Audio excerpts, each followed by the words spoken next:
Bonjour à tous, j'espère que vous allez bien. Bienvenue dans cette nouvelle vidéo des corrections des anciens sujets de maths avancées. Donc aujourd'hui j'ai avec moi le sujet des licences 2, des sciences économiques de gestion, et j'ai le titre sujet B de la première session. Donc nous allons débuter cette correction là par la question 21 déjà. Donc on nous dit ici, le domaine d'intégration D est représenté par la partie achorée du graphe. Quelles affirmations sont justes? Donc ici je vais d'abord représenter le graphe sur ma feuille ici. Donc ici j'ai d'abord ici 0x, ensuite 0y, et j'ai ça.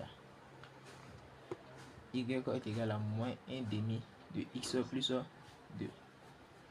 Ici j'ai 0. Donc ici, pour pouvoir déterminer le domaine, c'est très simple. On écrit D qui est égal x, y. On parle de deux éléments de base.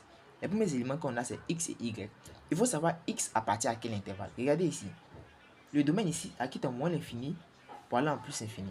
Donc ici, x appartient à quoi? X appartient à grand R. Donc x ici appartient à grand R. Ensuite, y appartient à quel intervalle? Y écrit dans 0 pour aller en plus infini. Donc y appartient à quoi? À R positif. Ça c'est un premier élément à retenir. Donc on aura quoi? Y qui est supérieur ou égal à 0. Si y est supérieur à 0, si on prend un point ici, ce point là il est en dessous de quoi? De la droite d'équation quoi? Y est égal à quoi? 1 demi de x plus 2. Donc nous aurons y qui sera inférieur ou égal à quoi? À moins 1 demi de x plus 2. Donc ici nous aurons y qui est inférieur à moins 1 demi de x plus 2. Vous voyez? Et ça on peut réécrire ça autrement. Je peux réécrire ça avec y plus 1 demi de x plus 2, pardon, moins 2 qui est inférieur ou égal à 0. Si je multiplie par moins, je peux écrire également ça fait quoi? Moins y moins y moins 1 demi de x plus 2 sera supérieur à quoi? À 0. Vous comprenez? Donc ici, le domaine peut s'écrire de trois manières. Nous aurons d'abord le premier domaine qui va s'écrire x, y appartenant à quoi? À R positif, avec y qui est supérieur à 0, et x, et y est inférieur à moins 1 demi de x plus 2. Nous pouvons écrire que le domaine également, ça fait x, y appartient à R, croix R positif, avec y qui est supérieur à 0, et y plus 1 demi de x moins 2 est inférieur à 0. C'est bon? On peut également écrire que D est égal à x, y appartient à R, croix R positif, avec y qui est supérieur à 0. Si je dis tout ça par moins, ça me fait quoi? Ça fait moins y moins 1 demi de x plus 2 qui est supérieur à 0. Vous comprenez? Donc, on peut écrire ce domaine-là de trois manières. Donc, on va voir à quelle réponse ça correspond ici. Nous avons D, ça fait y moins 1 demi de x plus 2 qui est inférieur à 0. Donc, y ici, nous n'avons rien qui correspond. Ensuite, y plus 1 demi de x moins 2 qui est inférieur à 0. Y plus 1 demi de x moins 2 qui est inférieur à 0. Vous voyez que ça correspond bien. On a D, y appartient à R, quoi R positif, y, voici, x appartient à R, quoi R positif, y qui est supérieur à 0. Et ici, y plus 1 demi de x moins 2 qui est inférieur à quoi? Qui est inférieur à 0. Donc, vous pouvez cocher la réponse B. Ne vous fiez pas aux autres réponses qui sont ici parce que ça, c'est un étudiant qui a fait ça. Très bien. Ensuite, nous avons moins y moins 1 demi de x plus 2 qui est supérieur à 0. Donc, il y a ici moins y moins 1 demi de x plus 2 qui est supérieur à 0. Donc, ça aussi, c'est correct. Je peux cocher ça. Ensuite, nous avons D. Y qui est inférieur à moins 1 demi de x plus 2. Vous voyez ici, y qui est inférieur à quoi? Moins 1 demi de x plus 2. Donc, vous pouvez cocher ça aussi, le D ici. Ensuite, nous avons quoi? Y moins 2 plus 1 demi qui est supérieur à 0. C'est faux. Y qui est supérieur à moins 2 plus 1 demi de x. Ça, c'est faux. Donc, ici, les réponses correctes sont les réponses B, les réponses C et les réponses D. Voilà, donc B, C, D. Ok, ainsi, nous allons continuer avec la question 22. Donc, je vais changer de feuille.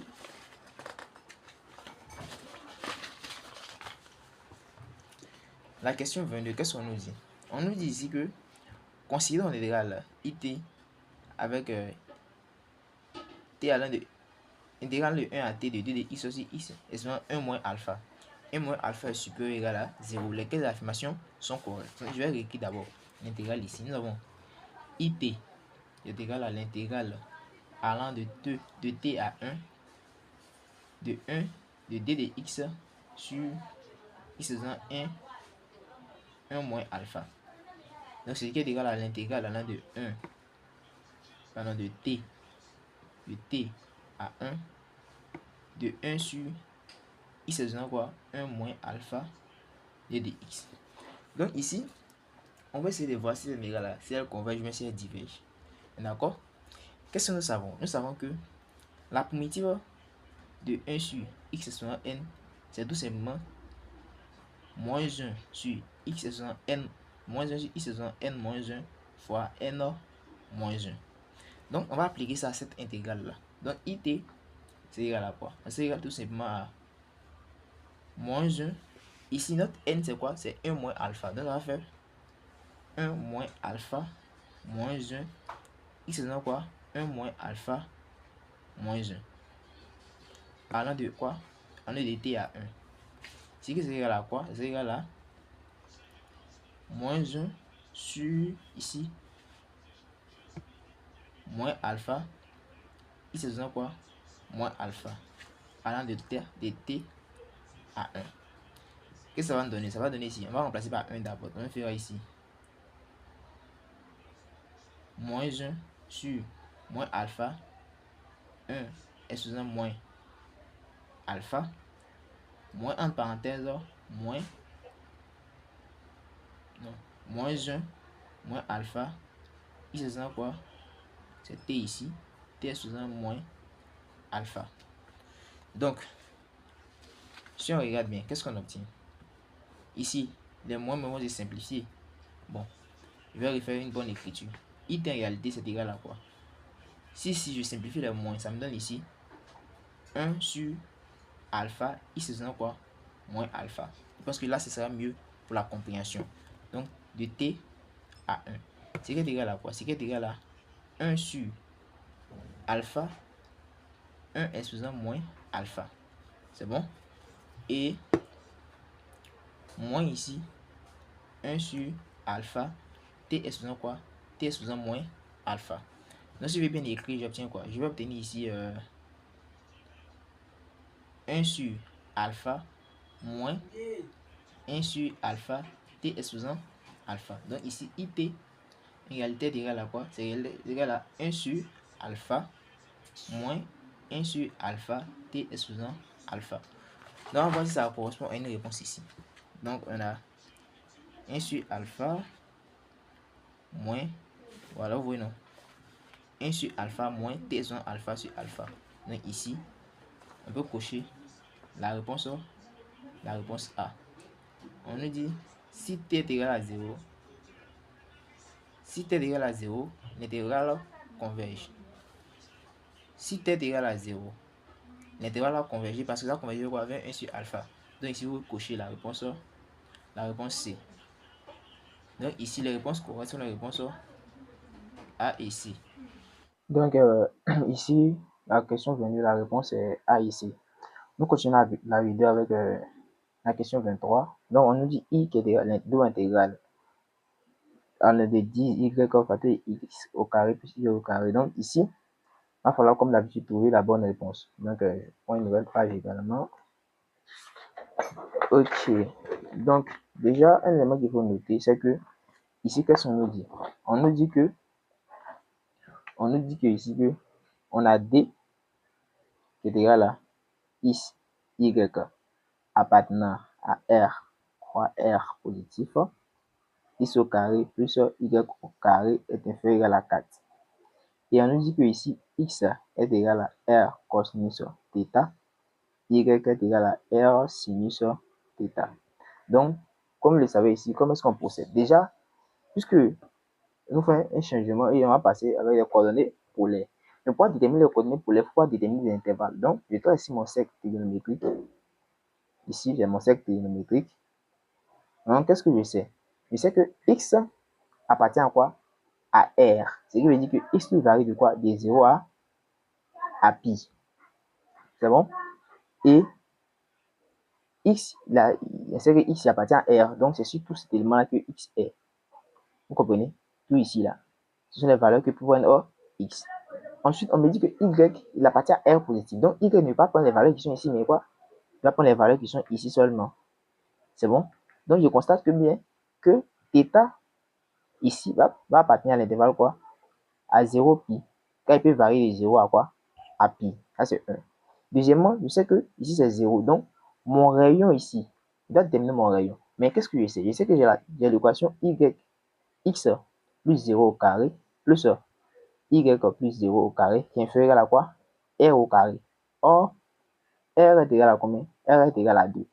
Ce qui veut dire que R au carré est égal à 4. Donc, ici, mon rayon, c'est quoi? C'est 2. Donc, R appartient à l'intervalle quoi? R appartient à l'intervalle 0, 2. Nous allons déterminer les coordonnées de quoi? De θ et de R. Une fois que ça c'est fait, nous allons passer à la résolution des intégrales. Donc, j'ai I ici, qui est la double intégrale. Donc, je vais d'abord écrire de quoi? Allant de 0 à 2 et allant de quoi? De 0 à pi. C'est bon? De 10. Puisque maintenant il passe en coordonnées polaires, alors il va changer ici de y par son expression. Y, ça fait quoi? Ça fait R sinus θ, facteur de quoi? Facteur de R sinus θ au carré plus R cosinus θ au carré. R d de ici, puisque c'est d de θ, d de R. C'est bon?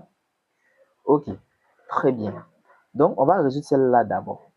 Donc, l'intégrale de 0 à pi de 10 R sinus θ facteur de R sinus θ au carré plus R cosinus θ au carré R d de θ.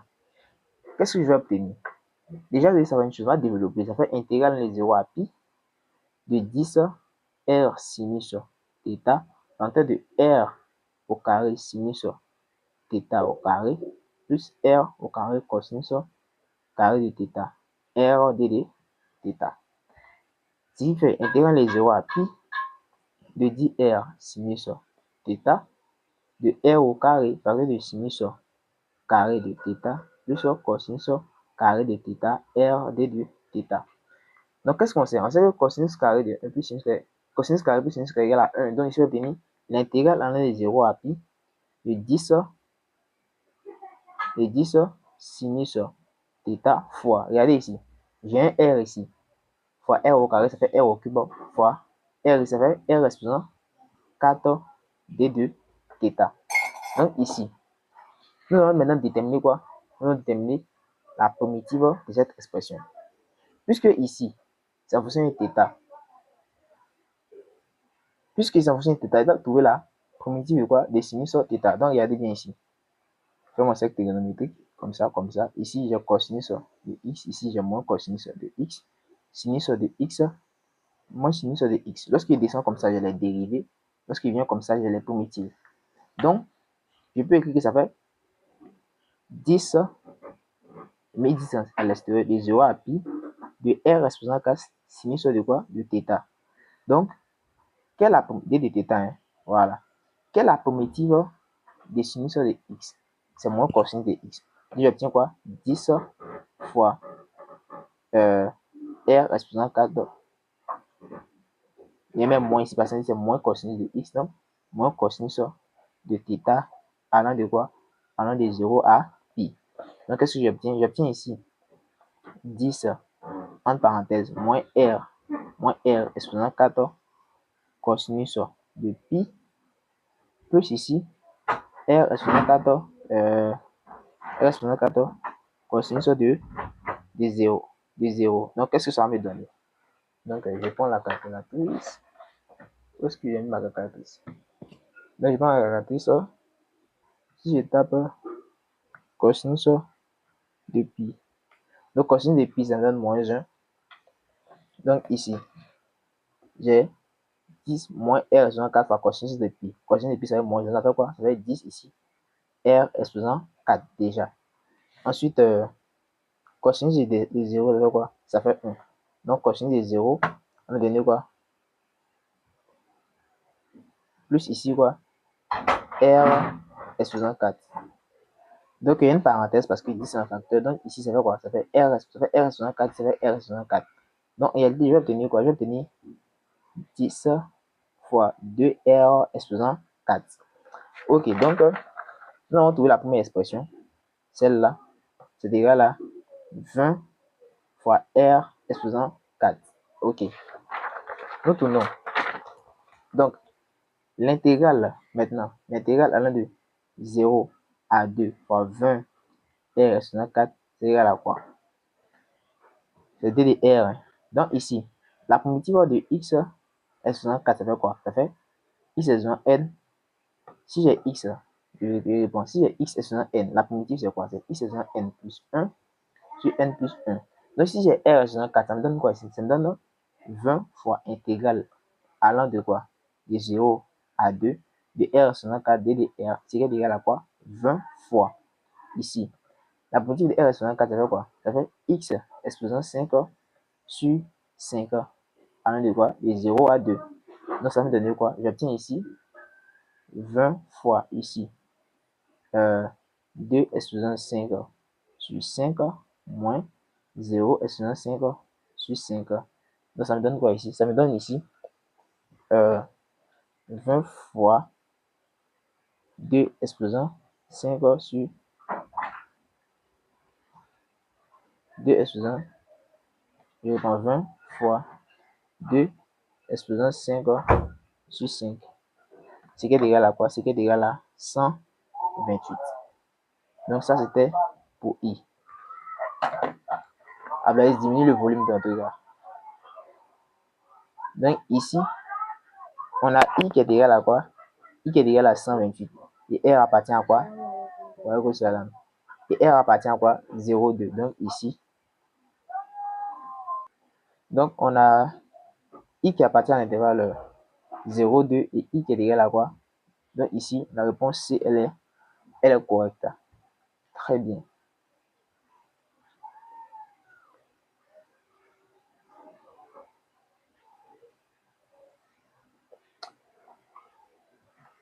Donc après on va finir avec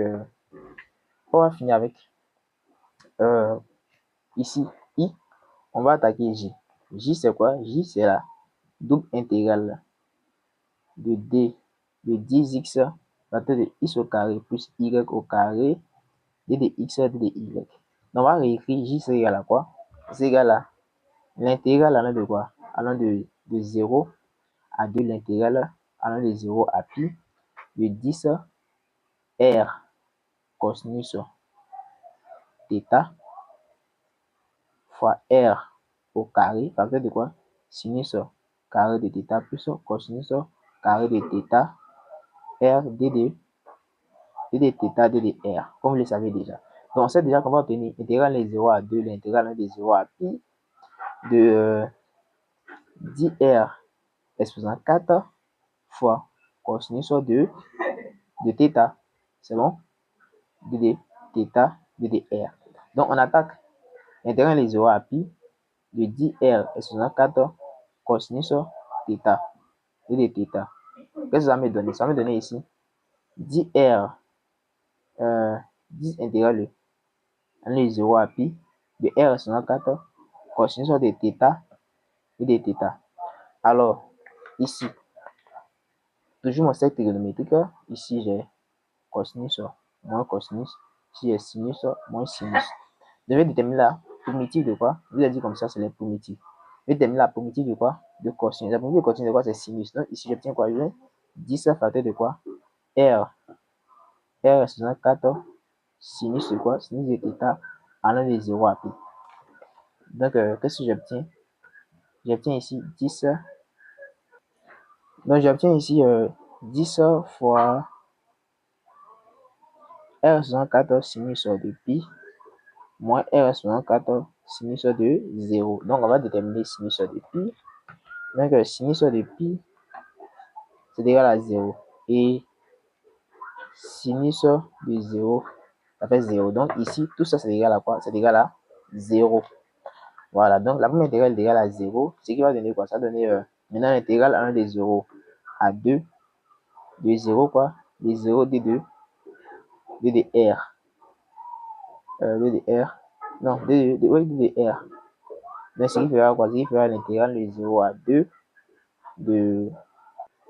Donc, ici, comme je l'ai dit, on a trouvé 0. Donc, c'est comme si nous avons l'intégrale de 0 maintenant à 2 de 0 de x qui serait égal à 0. Donc, ici, en conclusion, on obtient que j est égal à quoi? J est égal à 0. Donc, si j est égal à 0, on a tout cette réponse-là. On a tous la réponse, on a tout la réponse E. Donc, ici, les réponses correctes sont les réponses E et C. Donc, le plus important, c'est de maîtriser la méthodologie de détermination des quoi? Des différentes bornes des intervalles, et puis voilà. Après, c'est les calculs, en fait.